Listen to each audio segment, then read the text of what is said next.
stands 1,100 miles away from Iran and the potential for a nuclear threat. There is nothing that I would like to see more than to make sure Iran is neutralized and will not be a threat to that country who stood with us over the years in every respect. And if you vote for Obama, what you're doing is giving a green light to the pre-67 borders and saying that Israel will stand alone in that region. We cannot afford that, and we cannot afford to send legislators to Washington who will do that. Say again? Who do you think is shown as Democrat? I will not venture a guess. I think you have three really great Democrats who are out there running, and my job is to keep them honest after June 26th. Up until then, they're on their own. Councilman, would you ever sign a pledge that you would never vote for a tax increase like yes. Congressman Turner has? Yes, I would.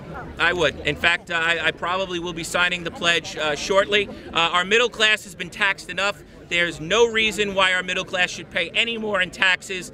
This country was founded after a 0.05% T-tax was instituted. And that was enough for our founding fathers to say it's too much of a tax. And we need signs for our windows. We will. We'll start getting them produced. We have some samples here.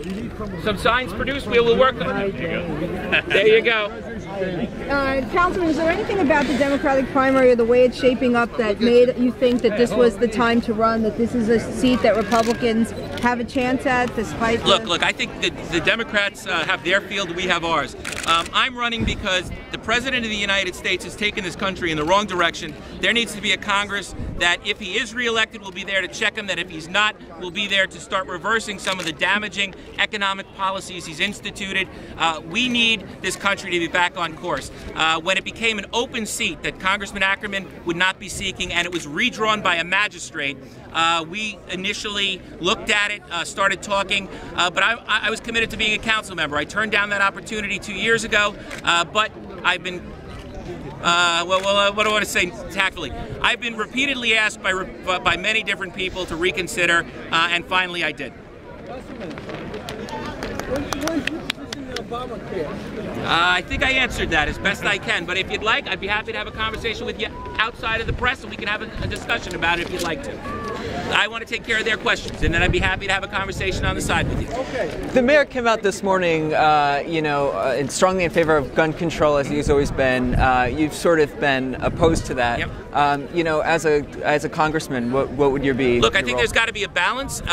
We obviously don't want illegal guns on the street. There needs to be better control when it's coming out of states that have looser gun control laws. However, that being said, a citizen of this country has a Second Amendment right, which was recognized during Supreme Court arguments in the McDonald case and springing out of the Heller case. So on that front, I think we have to respect that right. If you're a law-abiding citizen with no criminal or psychiatric history, you have the right to have a gun in your home to protect yourself and your family. And as the statistics proved, when I asked Police Commissioner Kelly, has there ever been an incident in New York City of a lawfully registered gun being used to commit a crime? His answer was, I don't have anything to indicate there has ever been. So it's not the law-abiding gun owner who's the problem. And I understand there are plenty of criminals, but we should be actually enforcing the rules against those who shouldn't have those guns to make sure they're not there. What do you think about your campaign? I don't want to comment on individuals. I have had, as a council member, a great relationship with Assemblywoman Grace Meng. I have worked well with her. I've worked well with Rory Lansman. Both of them have areas that adjoin my district. And I've also worked incredibly well with Liz Crowley, as you know. She's my chair for the Fire and Criminal Justice Committee. I have nothing bad to say about any of my colleagues in government, but they have a race to run. I have my race to run, and that's the way it's going to play out.